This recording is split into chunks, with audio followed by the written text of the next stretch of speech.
Chapter 1. Wyoming Territory, 1865. She never should have married him.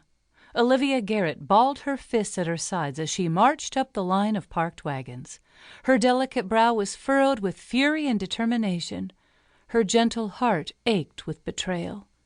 After everything she'd been through, after everything they'd been through together, after all the promise that had been shown, she'd been betrayed. Her eyes stung with tears she was determined not to shed. She may have been heartbroken, but she was still a woman of honor. She would not break down into the fit of weeping that she was certain would be expected of her. She would not wilt like a daisy. She most certainly would not let Charlie Garrett get the best of her. She never should have married him. "Olivia, is everything all right?" her dear friend Estelle Ripley called as Olivia stormed past the wagon train crew's camp. Olivia kept her eyes straight forward, zeroing in on the target of her erstwhile trail husband, chatting with Graham Tremaine and Pete Evans, the trail boss, several yards ahead of her. Heaven only knew how difficult it was for her to speak her mind. If she stopped to answer Estelle, and now Josephine Lewis, who had hopped up from her camp at the sight of Olivia's march, she would only lose her nerve and back down. She couldn't back down.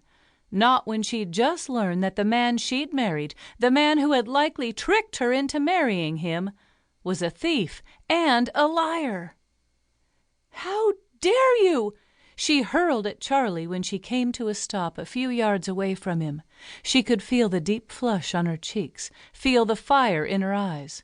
She could also feel the trembling deep in her soul, her heart weeping. Things had been going so well. They had come to an understanding. Charlie's kisses had become so wonderful, increasing in fervor to the point where she found herself longing to be his wife in every way. "How dare you drag me into your nefarious schemes?" Estelle and Josephine caught up to her, one on either side, flanking her with support. Olivia's other friends, Lucy Haskell and Gideon Faraday, lifted their heads from the campfire where they were laughing over something to see what was going on. Charlie broke away from his conversation and faced her. "Sweet pea, what's the matter?"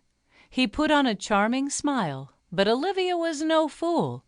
She could see the panic in his dark eyes, the tension in the lines of his face. She'd seen that look on the faces of countless naughty little boys she'd taught, both at home in Ohio and in her trail school. It was a look of pure guilt. "I won't let you call me Sweet Pea any more." Her back was straight and her chin tilted in defiance, but her voice shook in concert with the crumbling of her heart. Even now, Charlie stood before her, a perfect picture of everything dashing and forbidden. She'd found him handsome beyond compare from the first moment she'd laid eyes on him, handsome with that air of wickedness that had sent spirals of longing through her body. She shouldn't have trusted those feelings, should instead have paid more attention to the wickedness. Still trying to maintain his rakish smile, but slipping, Charlie took a step toward her. "Tell me what's upset you, Olivia.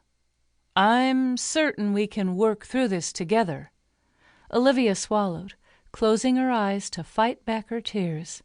How many years had she waited to hear a man say they would work through their problems together?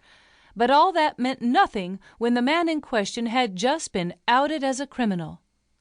Out of the corner of her eye, Olivia spotted the tall, well-dressed form of Chet Devlin ambling into the scene. He wore a sly smile on his face, a face that was arresting, though not quite as handsome as Charlie's. Charlie scowled at his old friend for half a second before his attention returned to Olivia. Olivia wasn't as dismissive. "If Mr. Devlin hadn't informed me of—" She paused, sending a quick glance around to the assembly of her friends. "Of the means by which you acquired your wealth, would you ever have told me?"